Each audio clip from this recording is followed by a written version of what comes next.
প্রথমে আমরা আমাদের কেন্দ্রীয় সংসদের সম্মানিত নেতা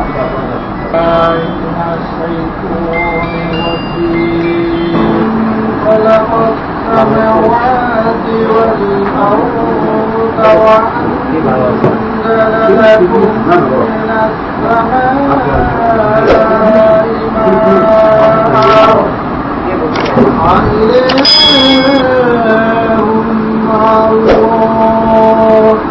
بل أكثرهم لا يعلمون বাংলাদেশ সাথী বন্ধুগণ, আমাদের কেন্দ্রীয় নির্বাহী সংসদ দীর্ঘ করোনার কালে সমস্ত কর্মকাণ্ড স্থগিত ছিল। আমরা দেখতে পেয়েছি লকডাউন শেষ হওয়ার পরে কেন্দ্রীয় সংসদের কর্মকাণ্ড পুনরায় শুরু হচ্ছে। ইতিমধ্যে কেন্দ্রীয় সংসদে কিছু অনাকাঙ্ক্ষিত ঘটনা আমরা জানতে পেরেছি, আমরা শুনতে পেরেছি এবং বর্তমানে কেন্দ্রীয় সংসদের যে বর্তমান অবস্থা সেটা অনুসন্ধি সড়ক বিভাগের সবাই অবগত এবং মোটামুটি জানে। আসলে কি কারণে কি হচ্ছে তা আমরা জানি। আজকে রাজনীতি যদি আজকে আসবে আমার সেক্রেটারি হিসাবে ওনার মাধ্যমে আমরা জানতে চাইব যে বর্তমান সংগঠনের আমাদের কেন্দ্রীয় সংসদের পরিস্থিতি। কিছুদিন আগে একটা আমরা ইয়ার মাধ্যমে পাইলাম যে আমার সেক্রেটারির সাথে বহিষ্কার করা এটা কতটুকু সংবিধান সম্মত, আমাদের যে সংগঠনের যে কাঠামো সেই কাঠামোর মধ্যে থেকে আমাকে বহিষ্কার করা হয়েছে কিনা আমি জানি না। পাশাপাশি আমাদের সেক্রেটারি সাহেব একটা রেগুলেশন আমাদেরকে পাঠাইছিল সন্ধি সড়ক বিভাগে। সেই রেগুলেশনে সভাপতির পদ দেখা ভারপ্রাপ্ত সভাপতি হিসাবে সাধারণ ছাত্রে এখানে অভিষিক্ত করছে। পরবর্তীতে দেখলাম যে সড়ক ভবনের তালা আমাদের কেন্দ্রীয় সংসদে। তো বিভিন্ন কারণে আমাদের কাছে বিষয়গুলা এত জটিল এবং অবাস্তব লাগছে, যাতে দীর্ঘদিন পরে রোড অ্যান্ড হাইওয়ে ডিপার্টমেন্টে কোনো সংগঠন না, একমাত্র শ্রমিক কর্মচারী ইউনিয়নের অস্তিত্ব আছে এবং সেটা একক শক্তিশালী সংগঠন। যে সংগঠনের মাধ্যমে সারা বাংলাদেশে প্রায় 5,500 মতো কর্মচারী নিয়োগ হয়েছে, যা রোড অ্যান্ড হাইওয়ে ইতিহাসে প্রিয় ঘটনা। যেখানে আমার কেন্দ্রীয় সংসদ সারা বাংলাদেশের সর্ব কর্মচারীর নিকট থেকে বাহবা পাবে, অভিনন্দন পাবে এবং তাদেরকে আমরা সর্বোচ্চ সম্মানের চূড়ায় নিয়ে রাখবো। সে জায়গায় আমাদের কেন্দ্রীয় সংসদের কিছু ভুল ভ্রান্তির কারণে আজকে আমার কেন্দ্রীয় সংসদের ঘরে তালা। সুতরাং আমাদের জানতে খুব ইচ্ছে করতেছে, যেহেতু আপনারা কেন্দ্রে আছেন এবং কেন্দ্রের যারা মূল চালিকা শক্তি আমার সেক্রেটারি, ওনাদের মাধ্যমে আমরা এই বিষয়ে বিশদভাবে আমরা জানতে চাই এবং আমাদেরকে আশ্বস্ত করুন যে আমরা কোন অবস্থানে আছি, আমরা কোন অবস্থানে থাকবো এবং আমাদের ভবিষ্যতে করণীয় কি। এই বলে আমি আমার এই সংক্ষিপ্ত বক্তব্য রাখছি। আমি অনুরোধ করব যে আমার কেন্দ্রীয় সংসদের সম্মানিত নেতৃবৃন্দ যারা আসছেন আমাদেরকে আমাদের উদ্দেশ্যে কিছু বলার জন্য। আমাকে একটু বলবো যদি কাজের ব্যস্ত থাকি, বলবো যে কামাল কাকা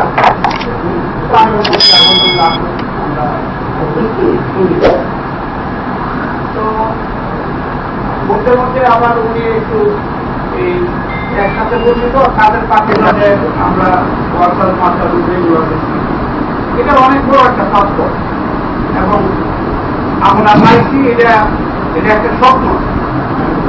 এটা আজকে নেতা দ্বারাই আমাদের এই ঘটনাটা সম্ভব হয়েছে। যাক, আজকে তারা আসলেই আবু কাকা বলছে তারা ধন্যবাদ পাওয়া উচিত। হ্যাঁ, ধন্যবাদ দেওয়া তাদের বাকি। আমি তো সাধারণত অফিসারদের কাছাকাছি বেশি থাকি, তো অফিসারদের অনেক জিনিসগুলো দেখি, যেমন সংগঠন আমাদের সভাপতি সাহেব, আমাদের ডিস্ট্রিক্টের যে সভাপতি, উনি হয়তো বা 3-4 বছর হয়ে গেছে, চলে গেছে। হ্যাঁ, চলে গেছে, উনি পদটা পূরণ হয় না। অফিসারদের কাছে কোনো কাজের জন্য গেলে সংগঠনের কথা শুনতে বলে, আরে কি যে তোমাদের এই সংগঠন, তোমরা সভাপতির কাছে কাছাই করে নিচ্ছি, আমার সভাপতি আছে। আসলে এইসব জিনিস আমাদেরকে ভরপুর করা উচিত ছিল। আর একটা জিনিস আমি যেটা আলোচনা করি, আপনারা এনে আসছেন, আজকে দেখলাম যে আমাদের সংগঠনের 2টা পক্ষ দাঁড়ায়। 2টো পক্ষ আসলে আমি রাজনীতি করিও না, এটা ওদেরও যদি রেগুলার হইতো এই জিনিসটা আরো সুন্দর হইত। আমি আসলে তাদের পক্ষ থেকে একটা দাবি করি আপনাদের কাছে, তাদেরকে কিভাবে রেগুলার করা যায় আপনারা এই ব্যাপারে চেষ্টা করেন। আপনাদের চেষ্টায় হয়তো বা তাদের ভবিষ্যৎ ফ্যামিলি অনেক উজ্জ্বল হবে, এইটা আমার দাবি। আর আপনাদের আসবেন, আপনাদেরকে ধন্যবাদ জানাই এবং অভিনন্দন জানাই। নতুনদিকে আসছে, আমাদেরকে অনেকেই আসছেন যারা নতুনদিকে আমি দেখিও না, 2-4 জনের দেখছি। ধন্যবাদ। এই ব্যাপারে আমি আর বলার নাই, আমাদেরকে ধন্যবাদ। আসলে নরসিং নিয়ে কিন্তু অনেক কর্মচারী এই ওয়ার্কার থেকে ফিরাই দিচ্ছেন। আসলে তারা সরকারি কোনো বেনিফিট পায় নাই, কোনো কিছুই না। আমরা আসলে এমন একটা অবস্থা থেকে আছি, নরসিংদীর কর্মচারীরা তাদের আসলে আমাদের কেন্দ্রীয় সংসদে মনে করছি যেহেতু আমরা কিছু সম্পর্ক নিয়মিত হয়েছে এবং পার্টি হয়েছে, আমাদের কেন্দ্রীয় নেতৃবৃন্দ আমাদেরকে করছে। আমরা কিন্তু বড় একটা আশা নিয়েছিলাম যে বাকিগুলো হয়ে যাবে এবং আমাদের কর্মচারীদের বাসাবাড়িগুলো খুবই সংকটপূর্ণ অবস্থা। আমরা আমাদের কিন্তু নরসিংদী সড়ক বিভাগে একটা জেলা কমিটি ছিল, কিন্তু সেই জেলা কমিটির সভাপতি যারা মাহবুব সাহেব ছিলেন সভাপতি, উনি বিগত 4 বছর আগে রিটার্নে চলে গেছেন।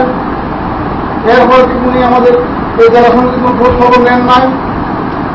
কিন্তু আমাদের আসলে এই নরসিংদী জেলা একক সাধারণ সম্পাদকের উপরে তাদের ভর করি আমরা নরসিংদী জেলা সমিতি চালাই। আশা কেন্দ্রীয় সংসদের সাংগঠনিক সম্পাদক তোমার সাধারণ দায়িত্ব করার জন্য আমি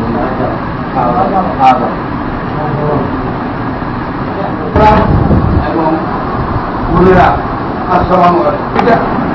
আমি যদি কোনো চিন্তা করি না, আশা করি এটা আমার বোকামি হবে না। আমি বেলে আসবো না, বেলে করতে পারবো। আমি ইতিহাস পৃথিবীতে পাই নাই কোনোদিন। সে এলপিএস শেষ করার পরে সাধারণ সম্পাদক কিভাবে পরিষ্কার করে, এটা আমার বক্তব্য নয়। যারা সংগঠন করেন এবং জানেন, আমরা প্রত্যেকে জিনিসটা চিন্তা করেন যে এটা কি নিজের না অন্যের কাজ করেন। আর যারা এটা সামনে নিয়ে যে আমার বন্ধুরা, যে আমার ভাইয়েরা, তারাও তো ব্যবহার করছে, তারাও তো সমালোচনা করে, তাদের উচিত তো জ্ঞান নাই যে সেই কাজটা করবো, এই কাজটা বলে ভাবছি আমরা কেন আছি। তোমরা তো আগামী ভবিষ্যৎ মাঝে কাছে প্রচার করা, আমরা 8 বছর 10 বছর 12 বছর থাকিয়েছে, আমাদের সাধারণ সমাজ থাকিয়েছেন 2 মাস 24 মাস বা 25 মাস, আমার বাপকে সভাপতি থাকিয়েছে 22 মাস, আমার থাকিয়েছে 10 মাস। এই জন্য আমরা করে যান। আর তোমরা আগামী 10 বছর করবা, আজকে কিভাবে সংগঠনটা সুন্দর করে আগামী দিন তোমরা সাধারণ জনগণের কাজ করবা। এখানে আরো অনেক বেতন হয়ে গেছে। যে লোকটির একটু আগে বললো এই ওয়ার্কার দুপুরি তেমন ঘুরে দিতে পারে নাই, আইনগুলো জানার রেগুলারিটি সেটা সকলকে আমি জানাই যে এই কাজটা সহযোগিতা করছে, এটা সম্পূর্ণ ভুল, সম্পূর্ণ অন্যায়, সম্পূর্ণ বেড়ে এটা কাজ করছে, সরকার ফুল অবৈধ। আর যেটা হেলা করছে বর্তমানে যেটা করছে আপনার ধরনের এটা প্রশ্ন করতে হবে যে কেন, এটা সংবিধান দেখা, সংবিধানের ধারা দেখা, সব কিছু দেখা এটা করা হচ্ছে। সর্বপ্রথম বসাই দেবো রেজিস্টার প্রেসিডেন্ট থেকে নির্বাচন করার কমিটি হবে।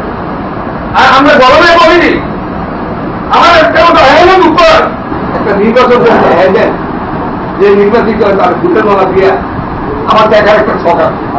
গরমের নেতা কিন্তু আর ভালো লাগে।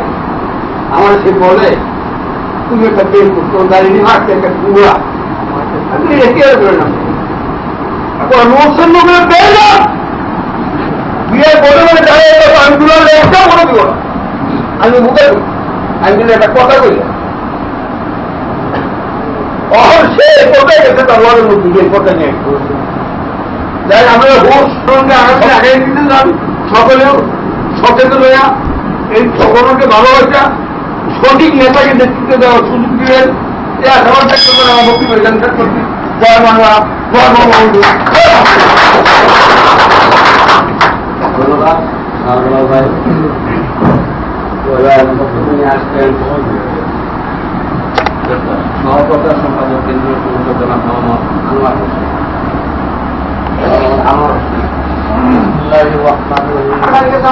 আমাদের রশিদের পক্ষে আমি রাখছি, আপনারা এগুলো কিভাবে কি করবেন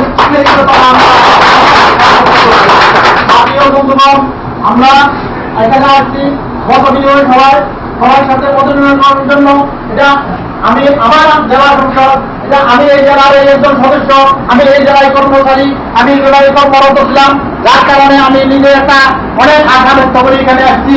আমার সাথে আমার দেশের কেন্দ্রীয় নীতিবৃন্দকে এখানে নিয়ে আসার জন্য, তাদেরকে আপনাদের সাথে মত বিনিময় করার জন্য উদ্বুদ্ধ করে নিয়ে আসছি।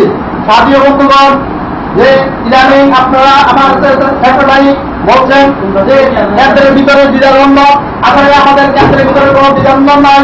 যে আমার তাজুল ইসলাম আমাদের সাগর সংগ্রামী বলছেন যে দুই একজন আমাদের ভিতরেও এদিক সেদিক থাকতে পারে, তত কেন্দ্র দুই একজন এদিক সেদিক থাকতে পারে। আমাদের যে সাবেক সভাপতি যে ওনার বিলিয়ন পর্যন্ত ওনাদেরকে আমরা সম্মাননা দিয়েছি, যেহেতু বিলিয়ন পর্যন্ত উনি বেতন পাওয়া করতেছে সরকারের, সেহেতু উনি আমাদের সর্বজনগণের কর্মচারী। বিলিয়নের যাওয়ার পর আর কোনো সদস্য পদ পর্যন্ত বাতিল হয়ে যায়, তার সদস্য পদ পাবে না। সেখানে সে ভ্যাট ডেটে একজনকে বহিষ্কার করার কোনো অধিকারে থাকে না। যার কারণে আমাদের সাধারণ সম্পাদককে আমাদের গণতন্ত্র অনুযায়ী বহিষ্কার করতে হবে, 3টা নোটিশ করতে হবে তার কর্মকাণ্ড নিয়ে। কিন্তু কোন নোটিশ ব্যতীত, কোন মিটিং ব্যতীত 2/3 কেন্দ্রীয় সংগঠনের 2/3 সদস্যের মতামত ব্যতীত কোন বহিষ্কার আদেশ করার কারণে সাংগঠনিক কোন নিয়ম নাই। তিনি মন মোড়া 2-3 জন লোক ঘরে বসে একটা বহিষ্কার আদেশ করে তাও এটা ভেট ধরে 1 মাস পরে উনি ফেসবুকে ছাড়ছেন, যেটা এটার মতো ঘৃণিত এবং কলঙ্কিত ছাড়া আর কিছুই না। আপনারা নিজেরাই জানেন উনি যে কাজটা করছেন, আপনারাই বলেন যে আমি 1 মাস আগে 1 মাস ভ্যাট ডেট দিয়ে যে কাজটা করছি, এটা কি এটা বৈধ করছে বলে আপনারা বলেন? বলেন এটা কি বৈধ? আমাদের যে সংবিধান অনুযায়ী, গণতন্ত্র অনুযায়ী আমাদের রাষ্ট্র সভাপতি আমরা নিয়োগ করে আমাদের যে নির্বাচনমুখী করেছি, আপনারা পারলে নির্বাচনে আসেন, যে নির্বাচিত হয়ে আসবে তাদেরকে আমরা স্বাগত জানাবো। নির্বাচিত হয়ে আসার পর আমরা যে যা করছি এইভাবে আমরা গণতন্ত্র অনুযায়ী নির্বাচন প্রক্রিয়া বাস্তবায়ন করার জন্য আমরা যে ভারপ্রাপ্ত সভাপতি নিয়োগ করছি এবং ভারপ্রাপ্ত সভাপতি ডিসেম্বরের ভিতরে নির্বাচন দিয়ে নির্বাচিত প্রতিনিধির কাছে ক্ষমতা হস্তান্তর করে আমাদেরকে আশ্বস্ত করছে এবং আপনাদেরকে সে আশ্বস্ত করবে অধিদপ্তর থেকে যে ফরম দিচ্ছে, ফরম অনুযায়ী সদস্য ফরম পূরণ করে সদস্য অন্তর্ভুক্ত হয়ে উন্নয়নে এবং নির্বাচনের জন্য আমাদেরকে অধিকার করার জন্য আশা ব্যক্ত করে আমি আমার বক্তব্য এখানে শেষ করলাম। আসসালামু আলাইকুম। সভাপতি আমার বলতে মানে খুব কুণ্ঠবোধ হয়। একটু আগে আমাকে সাধারণ সম্পাদক মহোদয়কে বলেছেন যে ভাগ্নে, কিন্তু আসলে আমার বলতেও আমার খুব দ্বিধা লাগে এখন যে একটা মানুষের বিবেক কিভাবে এইভাবে বর্জিত কর্মকাণ্ড আমরা করি। বাইরে আছে, বাইরে আছে, যেই আমি অতটা দিতে যাচ্ছি না, যদিও আমরা খুব কাছেই পাচ্ছিলাম দেখেছি একটা মানুষের বিবেক কাজ যখন করে তখন আসলে তাকে আত্মীয় বিবাহটা কত বড় বিষয় না, বড় বিষয় না আমি কি করলাম সেগুলো কিন্তু বিচার হয়। তো আমি বলি যে আমরা যখন মানে মৃত অবস্থা মানে চাকরি যদি শেষ হয়ে যায়, আজকে আমার পিয়ারের যদি হয় পিয়ারের হলো চাকরি থাকে, পিয়ারের পিয়ার তো তখন শেষ হয়ে যাবে, তারপর তো আমার কোনো বৈধ কোনো কিছু থাকে না। সরকারি কর্মকর্তা মানে রুলস মানে ভুল পেনশন দেওয়ার পরে আমার কোনো বৈধতাই আমরা থাকে না যে মানে চাকরি ক্ষেত্রে। তো সেটা আমরা আসলে সবাই বিবেকমান সবাই বুঝি। তো এখানে যেহেতু আমরা একটা দ্বিধাদ্বন্দ্ব মনে করি যে আমি মনে করি এখানে কোনো দ্বিধাদ্বন্দ্বের কিছুই নেই। কারণ উনি একটা মৃত লোক কিছুই করতে পারে না, কারণ আমি যখন মারা যাবো আমার হাত পা কিছুই নড়বে না। আমি যদি কিছু করি তো ওটা তো একটা কাল্পনিক কিছু হবে, ওটা কোনো বৈধতাই পাবে না। সেই ক্ষেত্রে আমি বলবো যে ওটার দিকে আমরা মনে যদি দৃষ্টি না দেওয়ার মানে উত্তম। এবং এখন যারা যেটা আজকে আমাদের ভারপ্রাপ্ত সভাপতি মহাশয় আছেন, সেটা কিন্তু আমি বলবো যে সাংবিধানিক ধারা মতো হবে, কারণ সাংবিধানিক পরিষ্কার হচ্ছে আপনাদের মানে যে জেলা সমিতির সাধারণ সম্পাদক মহোদয় আপনাদের রিট করতে হবে যে সাংবিধানিক ইয়ে আছে যে সভাপতির অবর্তমানে এখানে যে সিনিয়র সহসভাপতি থাকবেন, তো আমাদের যে সিনিয়র সভাপতি ছিলেন উনি অপরাধতা প্রকাশ করা আছে, তখন বলা আছে যে মানে 1 নম্বর যে সহসভাপতি থাকবেন সে তারা দায়িত্ব পালন করে যাবেন। এটা কিন্তু তাকে কেউ দায়িত্ব দেওয়া না, এটা অটোমেটিক সাংবিধানিক ভাবে সে পেয়েছে এবং আমরা সেভাবেই আমরা তাকে মেনে সবাই মানে রিজার্ভ সমস্ত আমি রিজার্ভ দেখি না বর্তমান যারা আছেন এই যে মানে যে কামাল ভাই এবং সেই কামাল ভাই এর নেতৃত্বে যাদের ঘনিষ্ঠ মানে কর্ম পরিচালনা সম্ভব হয় সেই লোক এবং নতুন ভাবে যাতে নির্বাচনমুখী একটা কমিটি করে তারা সুন্দরভাবে দায়িত্ব দিয়ে যেতে পারে সেটা আহ্বান রেখে আমি আমার বক্তব্য শেষ করছি। আসসালামু আলাইকুম।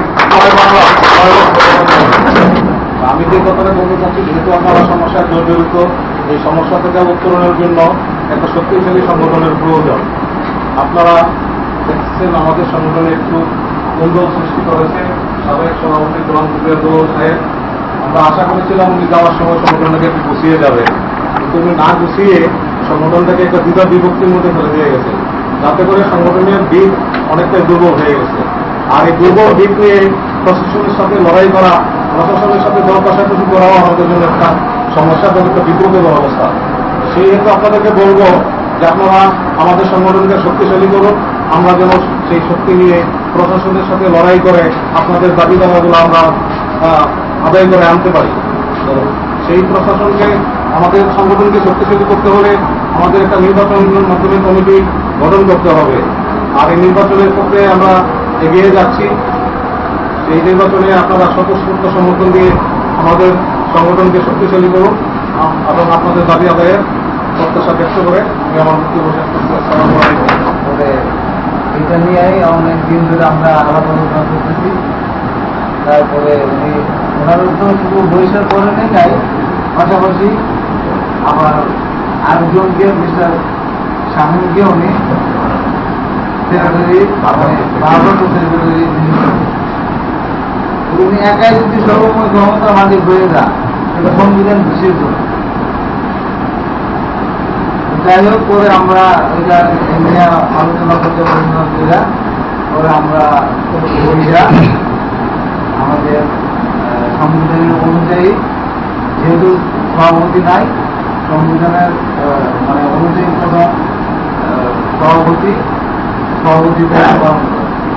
প্রথম 1 নম্বর সভাপতি উনি শারীরিক অনিশ্চয়তার কারণে উনি দ্বিতীয় সহসভাপতিকে আমাদের সাবন ভাইকে নিয়মের মধ্যে করে, মানে এটা কোনো কেউ বানায় না ওনাকে, নিয়মের মধ্যে উনি চলে আসছে সভাপতি।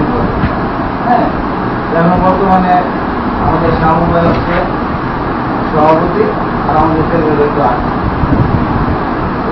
এই বিষয়ে এখন আমরা সামনে ইলেকশনের চিন্তা ভাবনা করতেছি, নভেম্বরে ডিসেম্বরের দিকে ইলেকশনের চিন্তা ভাবনা করতেছি। আপনারা লিস্ট পাঠাইছে, হ্যাঁ, আপনারা ভোটার লিস্টগুলো আহ্বানের মাধ্যমে ওরা কেন্দ্রে পাঠাবেন, এখান থেকে সেক্রেটারি সাহেব ইয়েতে পাঠাবে, এই হচ্ছে মূল বিষয়। এই মানে আমাদের প্রতিপক্ষ আরেকটা আছে, ওরা বোঝাবে আপনাদেরকে, কিন্তু ওটা কোনো সংবিধানের কথা না। ওরা যেটা বলছে, আমরা যেটা বলছি যে সংবিধানের কথা এবং সংবিধানে আছে, যতটা আমরা বলছি আপনারা দেখেন সংবিধান অনুযায়ী সংগঠন চলবে, হ্যাঁ, সংবিধানের বাইরে কেউ যাওয়ার মানে সুযোগ নাই, কেউ যাইতে পারবে। আর এমনি সভাপতি সেক্রেটারি বানাইলেই মানে সম্পত্তি হয়ে যাবে, ইলেকশন করে সভাপতি সেক্রেটারি যেই হোক ইলেকশন করতে হবে। এটা নির্বাচিত দেখা মাথায় রেখে আমরা সামনে দিকে আগাচ্ছি, এগুলো আমাদের ধন্যবাদ। বক্তব্য রাখার জন্য অনুরোধ করব কেন্দ্রীয় সংসদের আইন সম্পাদক যারা সংসদ মহাসমিতি সভাপতি সংবিধানের আর সংবিধানের বাইরে আমরা যেতে পারি না এই কারণে। আর আমাদের যে শ্রমিক লীগ কেন্দ্রীয় কেন্দ্রীয় সংসদ শ্রমিক লীগ কেন্দ্রীয় কমিটি আমাদের দিক নির্দেশনা নিয়েই আমাদের সামনে আমাদের আগাইতে হবে এবং আমার মনে হয় সেই দিক নির্দেশনা নিয়েই আমাদের আজকে যে কেন্দ্রীয় নেতারা আসছেন সেটি আমাদেরকে বোঝানোর জন্য আমরা আসলে যে প্রার্থী আমরা দীর্ঘদিন মাস্টার মুখে রয়েছিল আমাদেরকে আমাদের চেষ্টায় আমরা নিয়মিত হয়েছি তবে কিছু কিছু বাইরে আমার এখনো নিয়মিত হয় নাই সেটাও আমাদের নেতাদের চেষ্টায় হ্যাঁ সেই ধরনের কোনো কারণ মাধ্যমে নাই তা আমরা যেহেতু একটা মাত্র সংগঠন ডিপার্টমেন্টে একটা মাত্র সংগঠন সেই সারা বাংলাদেশে আমরা যেন এই সংগঠনটাকে একটা প্রতিষ্ঠিত সংগঠন হিসাবে আমরা সবাইকে দিয়ে দিতে পারি।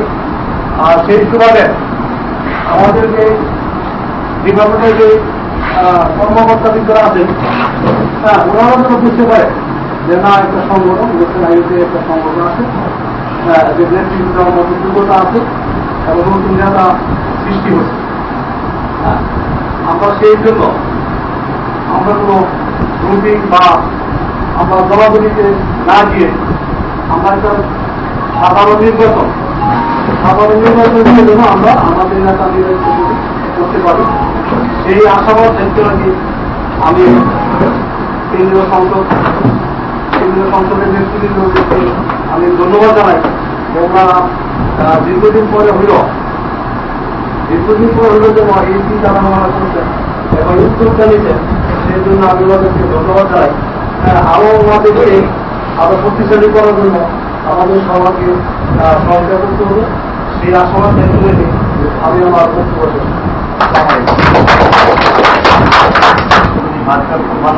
আপনারা গ্রহণ করবেন না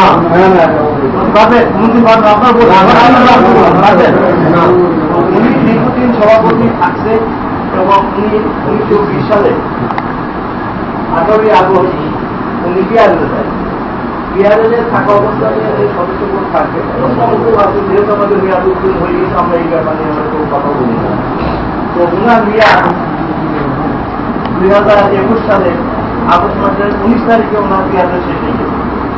কিন্তু এর ভিতরে উনি ইয়ে করে না, উনি বলতে চাচ্ছে যে উনি আজীবন সদস্য থাকবে মৃত্যুর আগ পর্যন্ত, কিন্তু এটা কোনোদিনও এটা গ্রহণযোগ্যতা নেই। তো এখানে কমিটি আমরা এই সংবিধানের যে ধারায় উনি এখন বিআরএলে চলে গেছে সদস্য পদ পর্যন্ত নাই। এবং আমি একটা উদাহরণ দিতে চাই, হাইকোর্টের একটা রায়ও আছে পিডিপি ওরা কেস করছিল। তো সেখানে বিআরএল থাকা অবস্থাতে সদস্য থাকবে, বিআরএল যখন শেষ হয়ে যাবে তার অটোমেটিকলি আপনাকে সদস্য পদ বিলুপ্ত হবে।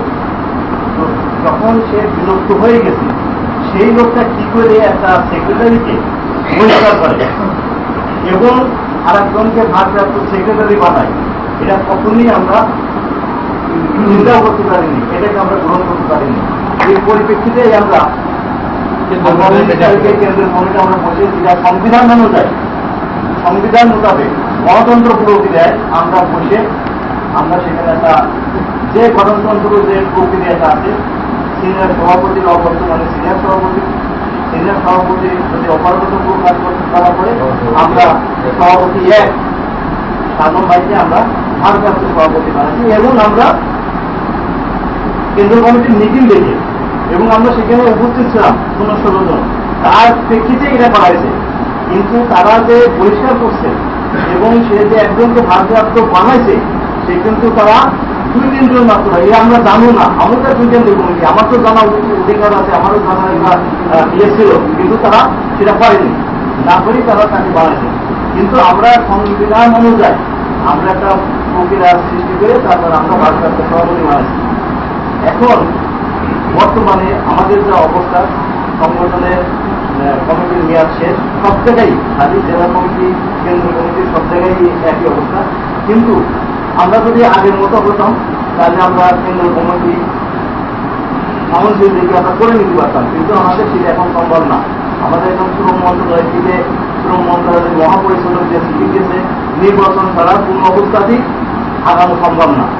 এর পরিপ্রেক্ষিতে আমরা বসে সিদ্ধান্ত নিচ্ছি এবং ভারপ্রাপ্ত সেক্রেটারি সভাপতি জানাচ্ছি, এর মাধ্যমে আমরা সব অঞ্চলে আমরা গঠনতন্ত্রের একটা কপি এবং সদস্য সচিবের সদস্য ফর্মের কপি আমরা অলরেডি প্রত্যেকটা জেলা কমিটি আমরা দিই, এবং এই সদস্য ফর্মটা ফিল আপ করার পর কেন্দ্র কমিটি এটাকে অনুমোদন দেবে। অনুমোদন দেওয়ার পর প্রত্যেকটা অঞ্চলে জেলা কমিটির নির্বাচন হবে।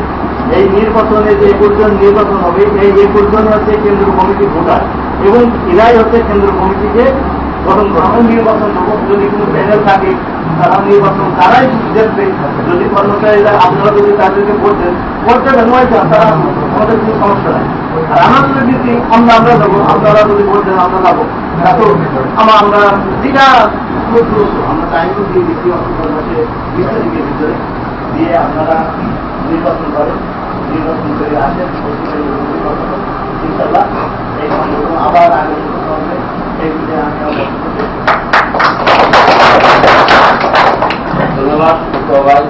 আমরা এসেছি এখানে আপনাদের দুটা কথা শোনার জন্য, এবং আপনারা আসবেন আমাদের এই বরিষ্ঠ নেতৃত্বের বাবার ভাইয়ের এবং সালন ভাইয়ের আগামী দিনের নির্দেশনামূলক বক্তব্য শোনার জন্য। আপনাদের এই কষ্টের টাকা দিয়ে আজকে যে কামাল ভাইয়ের বিরুদ্ধে রাজনীতি চলতেছে, আপনার কষ্টের টাকা দিয়ে এখানে 40 জন শ্রমিক কর্মচারীর কষ্টের টাকা দিয়ে যাদের টাকা দিচ্ছে তাদেরকে ডাকে, তাদের বলেন যে নেতৃত্বকে দেখানো হয়েছে, আমাদের টাকা কি হবে, আমরা আমাদের মাত্রা আপনার চালান নাই, কোনো টাকা দেয় নাই কোনো ফিল্ডে দেশে কিনা আপনারা এটা তদন্ত করার জন্য ইউনিয়নের কাছে দরখাস্ত দেয়। এখানে সভাপতি সাধারণ সম্পাদকের কাছে দরখাস্ত যে আপনাদের এই যে কেন হলো আপনাদের জীবনে সিনেমনি খেলা হলো, এটা জবাব চান আজকে। সরকার 500 টাকা দিচ্ছি আমরা এই বছর এই চাকরি নিয়ে কত টাকা দিচ্ছেন আবুল ভাই ব্যক্তিত্বে একটা দরখাস্ত করে কেন্দ্রীয় কমিটি সভাপতি সাধারণ সম্পাদকের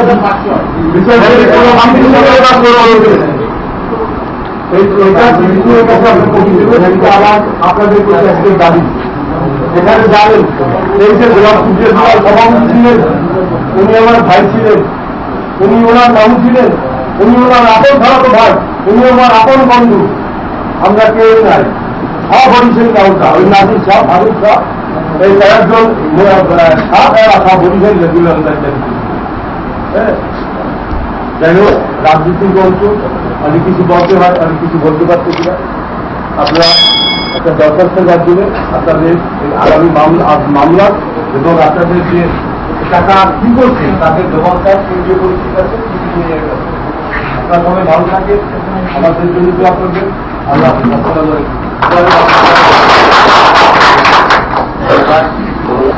নরসিংদী সড়ক বিভাগের শ্রমিক কর্মচারী ভাইরা, আপনারা আমার সংগ্রামী সালাম গ্রহণ করুন। আসসালামু আলাইকুম। যে আশা ভরসা নিয়ে এসেছি সেরকম আমরা যেমন ভাষা হারিয়ে ফেলেছি। কি যে এক ব্যাপার, আমরা যারা দীর্ঘদিন আন্দোলন সংগ্রাম করেছি আপনারা জানেন 7 দফা বাস্তবায়ন পরিষদে আজকের বিপ্লবী সাধারণ সম্পাদক, উনি কিন্তু আজকের নেতা না, ওনাকে আপনারা আজকে থেকে চিনেন, অনেক আগে থেকে চেনেন। আমরা দীর্ঘদিন এই 7,000-এর উপর কর্মচারীদের নেতৃত্ব দিয়ে আসছি, উনি আমাদের সেক্রেটারি ছিল। তারপর দীর্ঘদিন আন্দোলন সংগ্রামের পরে আপনার 2008 সালের কাউন্সিলে উনি সাধারণ সম্পাদক নির্বাচিত হয়েছে শ্রমিক কর্মচারী ইউনিয়নের। সাথী ভাইরা, কিন্তু আজকে আপনাদের ঢাকার আশপাশে ম্যাক্সিমাম জেলাগুলোর এই কর্মচারীরাই নিয়মিত হয়েছে। হয়তো কিছু সংখ্যক হয়তো 5% বা 10% হয়তো বাকি আছে, কিন্তু এই যে নরসিংদীতে আজকে 39 জন 40 জন লোক আপনারা নিয়মিত হতে পারেন নাই। আমরাও আপনাদের সাথে ব্যথিত। আপনাদের এর জবাব দেওয়ার সুযোগ এসেছে। আমাদের কেন্দ্রীয় সংসদ দীর্ঘদিন যাবৎ আপনারা জানেন কোভিড-19 কারণে আজকে 1.5 বছর যাবৎ সারা বাংলাদেশের বিভিন্ন অফিস আদালত সবকিছু আমাদের স্থবির ছিল। আমরা ইচ্ছা থাকলেও আপনাদের পাশে আসতে পারি না। এই যে অফিস আদালত যে বন্ধ ছিল, এটা কি সত্য কিনা? সত্য। তো আপনাদের খোঁজ খবর এরকম আমরা নিতে পারি না। আজকে একটা সময় এসেছে, আজকে যখন আপনাদের খোঁজ খবর নিতে আমরা মাঠে নামবো, আজকে শ্রমিক কর্মচারীদের নিষ্পেষিত যাদের দাবি দাওয়াগুলো আমরা যখন আদায় করবো, তখনই আপনারা আপনার পূর্ববর্তী বক্তা তাদের মুখে শুনেছেন আমাদের সাবেক সভাপতি জনাব গোলাম কিবরিয়া দুলাল, ওনার 19/8/2021 সালে উনি পূর্ণ অবসরে চলে গেছেন। উনি পূর্ণ অবসরে গিয়ে উনি ক্ষান্ত হন নাই। উনি এর মধ্যে তো ইয়ারের সময় বিভিন্ন অজুহাত, বিভিন্ন রকমের আর কি ওনার কিছু ওনার পছন্দের কিছু লোক আছে আর কি, যাদেরকে অনেকেই আর কি আমি আর কি করবো খারাপ ভাষায় হয়তো আজকে অনেকেই বলেছে যে চাঁদাবাজ হিসাবে বা বিভিন্নভাবে আখ্যায়িত করেছে নারায়ণগঞ্জ আর কি। যাই হোক, আমি সেভাবে বলতে চাই না।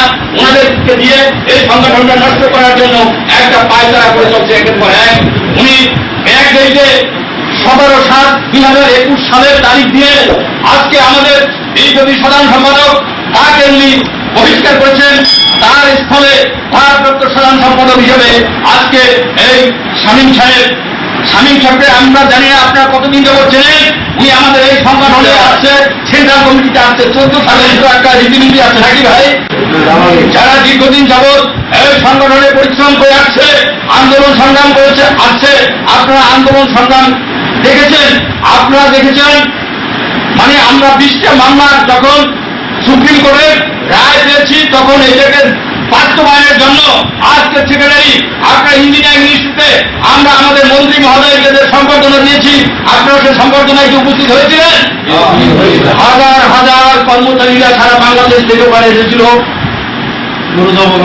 ফলশ্রুতিতে 10টা গরু জমে দিয়ে আর কি খানা পিনার ব্যবস্থা হয়েছিল। মহোদয় আমাদেরকে স্বীকৃতি দিয়ে গেছেন ওখানে 20টা মামলা কর্মচারীদের নিয়মিত করার।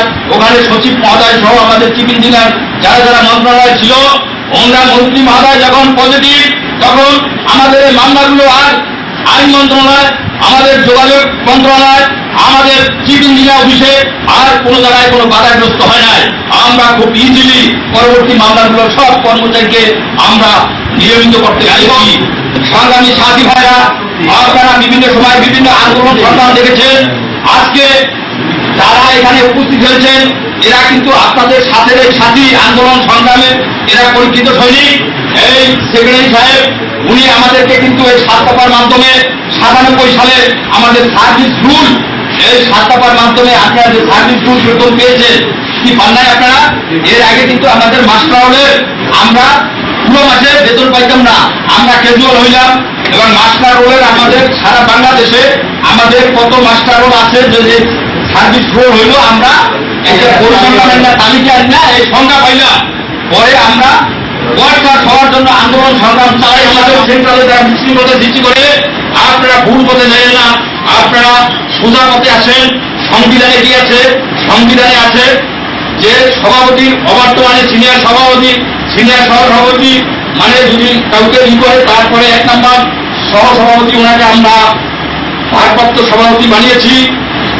এবং সংসদে আজকে আমরা মেজরিটি পাচ্ছেন, এখানে ওনার সাথে আমরা আছি।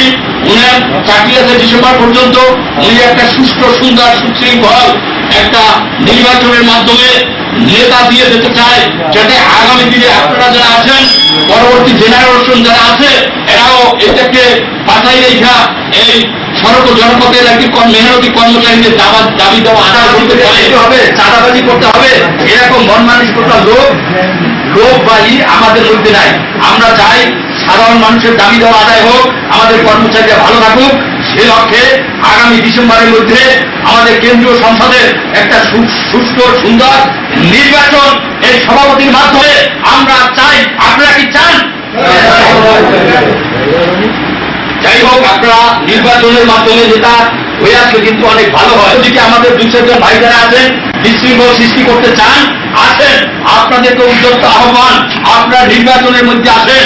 নির্বাচনের মাধ্যমে যদি কর্মচারীরা আপনাদেরকে জয়ী করে, বিজয়ী করে, আমরা ফুলের মালা দিয়ে আপনাদেরকে বরণ করে নেব। তবে আপনারা বিশৃঙ্খলতা সৃষ্টি করবেন না। সবাই আপনারা বুঝেন, জানেন। ধৈর্য ধরেন, আল্লাহ ভরসা, ইনশাল্লাহ আমাদের যদি সঠিক নেতৃত্ব আসে আপনাদের পাশে অবশ্যই আমরা থাকবো এবং আগামী দিনে আপনাদের এই দাবি আমরা আদায় করে দেবো ইনশাল্লাহ। আপনারা সবাই ভালো থাকবেন, সকলের সুস্বাস্থ্য এবং মঙ্গল কামনা করে আমি আমার বক্তব্য এখানে শেষ করছি। জয় বাংলা, জয় বঙ্গবন্ধু, জয় হোক নরসিংদী সড়ক বিভাগের শ্রমিক কর্মচারীদের।